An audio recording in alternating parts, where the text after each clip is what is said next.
นี้ถือว่าร้อนครับคือวันศุกร์เนี่ยคืนหนึ่งเนี่ยผมขอเป็นต่อเดียวสูงเต็มผมเนี่ยจะมีซึ่งผมแต่งสายหนักเข้าไปอีกเพราะท่านจะถาม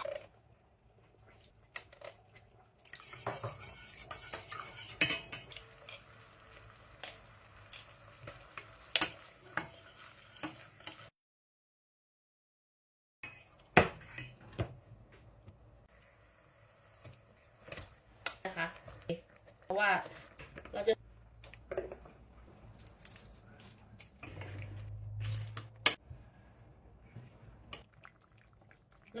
เป็นมะขามเปียก